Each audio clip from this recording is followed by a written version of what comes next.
याद रखिएगा, जिंदगी एक कलम की तरह है, एक कलम की तरह है। इससे पहले कि इसकी स्याही खत्म हो जाए, एक कहानी लिख दीजिए कि आने वाली पीढ़ियां उस कहानी को पढ़कर दोहराए यहाँ पर।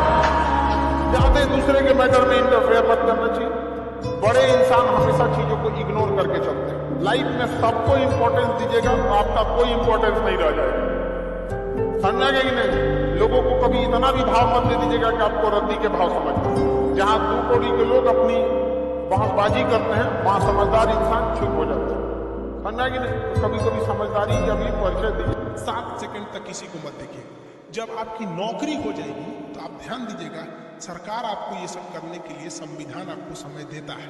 कैसे देता है कि जब आपको फाइनल रिजल्ट हो जाता है, आप सेलेक्ट हो जाते हैं, आपको ज्वाइनिंग के लिए नहीं बुलाया जाता है। 4-5 महीना बाद आपको बुलाया जाता है कि आइए ज्वाइनिंग करिए। कभी सोचें कि ये बीच में का 4-5 महीना क्यों दिया गया है? आप बताइए, कमेंट करके बताइए, बीच में का नौकरी के बाद ये 5 महीना क्यों दिया गया है? बताइए, जल्दी बताइए। नौकरी के बाद नौकरी हो गया तो किसी को पटाना बहुत सिंपल है। बस क्या करना है, कोई सर्टिफिकेट दे के जाइए, लड़कियां को बोले सुनो ना, कुछ जानते भी नहीं है ना लड़की को, मोहल्ला की है ना, बस सुनो ना, नाम हम तो जानबे करते हैं, मेरा ज्वाइनिंग लेटर आ गया है, देखो ना समझ में नहीं आ रहा है कैसे भरना है इसको, थोड़ा सा आइडिया है तो बता दो।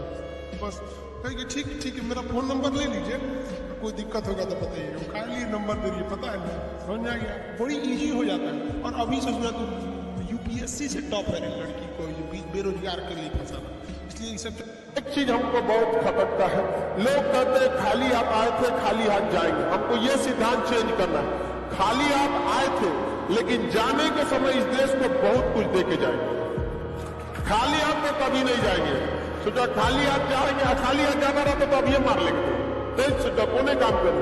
खाली हाथ कभी नहीं जाएंगे। जाने के समय हर डिपार्टमेंट में एक शोक रहेगा, हर डिपार्टमेंट का कोई ना कोई कर्मचारी अधिकारी रहेगा जो कहेगा कि गुरु जी चल गए, लोग पढ़ाए थे हमको बहुत बढ़िया से।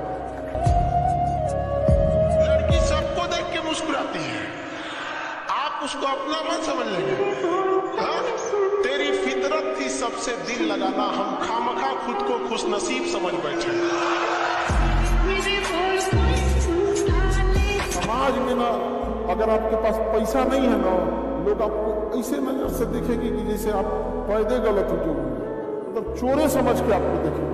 गलती उसकी नहीं थी, समाज ने जो धर्रा बना के रखा है ना वही। कल मेरे यहाँ राखी बांधने एक लड़की आई थी, स्टॉल बांधी हुई थी वहां पे। हम कह रहे बाबू आज तो मिठाई खिलाएंगे, आशीर्वाद देंगे, तो जब खोली ना तो उसका पूरा एसिड अटैक। एसिड नहीं था, मिट्टी तेल डाल के जलाया गया था उसे। हमको बड़ा अजीब लगा। हम कहें कि तुमको जो जलाया है ना बाबू, कुछ दिन हमको समझ दो, तुमको अधिकारी बनाएंगे, कुछ भी हो जाए ना तोरा ट्रांसफर हम उसी एरिया में कराएंगे, चाहे जैसा हो जाए। तुम ऐसा सजा देना ना, रूह तलवारों के साए पर इतिहास हमारा बनता है। इस ओर जवानी चलती है, उस ओर जमाना चलता है। जिंदगी में किसी के लिए कुछ भी कीजिए वो भूल जाएगा। उसका कोई एक बात ना मान के देखिए, याद रखेगा। ये हमेशा उसूल है, इसलिए इसको मान लीजिए कि दुनिया ऐसी ही है। कोई कितनों कहे कि दुनिया गोल है, दुनिया मतलबी है। देखिए एक चीज हमेशा याद रखिएगा, शादी ब्याह का मैटर, हस्बैंड वाइफ का मैटर जिस दिन कोर्ट में पहुंच गया, उस दिन हस्बैंड हो या वाइफ हो, उसका अधिकार मिल सकता है, इज्जत नहीं। इसलिए कोशिश करिएगा कि घर की मैटर ना में लड़का लड़की बहुत बदमाशी करता है। घर के लोग पूछेंगे कहाँ हो, तो दोस्त के बर्थडे में आए हैं। कहीं बर्थडे में नहीं गया। ये फेवरेट बहाना है, गार्जियन लोगों को भी कहते हैं, बर्थडे में जो जा रहा है ना उसका संभलिए, ना तो बर्थडे के बाद अगला स्टेशन मंगल ग्रह है। कहा जाता है कि मेरे नसीब में एक भी गम न होता अगर मेरी तकदीर लिखने का हक मेरी मां को मिला होता। ये दुनिया बहुत खराब है, उसी के संघर्ष की अहमियत समझती है जो कामयाब हुआ है। लाख संघर्ष करिए, अगर कामयाब नहीं होंगे तो कोई वैल्यू नहीं देगी दुनिया में, कोई वैल्यू नहीं देगी। आपके संघर्ष की कीमत तभी लोग जानेंगे जब आप सफल हो। और मिजाज में कुछ शक्ति भी जरूरी है, वरना लोग पी जाते अगर समंदर खारा ना होता। अपने आप को इतना भी सस्ता मत कीजिएगा कि 2 कौड़ी का इंसान खेल के चला जाए। अगर नींद से इतनी मोहब्बत रहेगी तो आपके सपने ही, आपकी जो मंजिल है वो ख्वाब बन जाएगी। इसलिए नींद को त्याग दीजिए।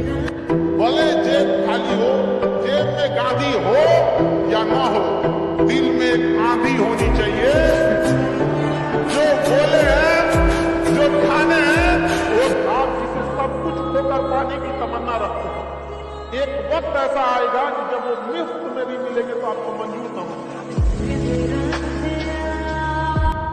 डेमोक्रेसी तभी सक्सेस हो सकती है जब आपके बगल से आपके एरिया का सांसद और विधायक चला जाए और आपके कान पे जू न रह गया होगा काम।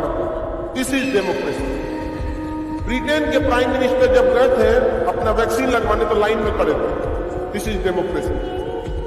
हमारे यहाँ मामूली विधायक जाता है तो सड़क खाली हो जाता है, ऐसा लगता है यमराज आ गया साक्षात। और ये बाप को बैठिए बैठिए, अरे पहुंचिए बैठिए। आपका चाहे दुश्मन ही क्यों ना हो, अगर डेली देखते रहेंगे तो भूलेगा नहीं। और चाहे कितना भी करीबी क्यों ना हो, अगर नजरों से गया तो दिल से भी गया। बाप के पास पैसे नहीं होता है, वरना बाप जैसा अमीर दुनिया में नहीं मिलेगा। देखिए आपका बचपना भले गरीबी में बीते, लेकिन बाप का बुढ़ापा गरीबी में नहीं बीतना चाहिए। भले बाप आपको साइकिल न दिला पाए, लेकिन उसको सरकारी गाड़ी में घुमाइएगा। दूसरे को जला देंगे यह अलग बात है, माचिस दूसरे को जला देती है हकीकत, लेकिन खुद माचिस भी जल जाती है। तो दूसरे को बर्बाद करेंगे तो याद रखिएगा, युद्ध करो युद्ध, लेकिन जब भी लड़ो अपने से बहुत बड़े अफसर। कुछ लोग सबसे लड़ते रहते हैं, रिक्शे वाले से लड़ गए, ऑटो वाले से लड़ गए, टेम्पो वाले से लड़, जानते नहीं हो कौन हो भैया? पृथ्वीराज चौहान। कौन से पैसे? बंदी की पैसे। अच्छा, सिर्फ 48। पिछले साल तो 6200 की गई थी। 400 किलो रद्दी थी, 12 रुपए के हिसाब से 48 हुई तो हुए। 1400 रख लीजिए। हुकुम जी, जो हिसाब था वो सीधा सीधा आपको दे दिया मैंने। देख रहा है हरिराम, कितने आराम से झूठ बोल।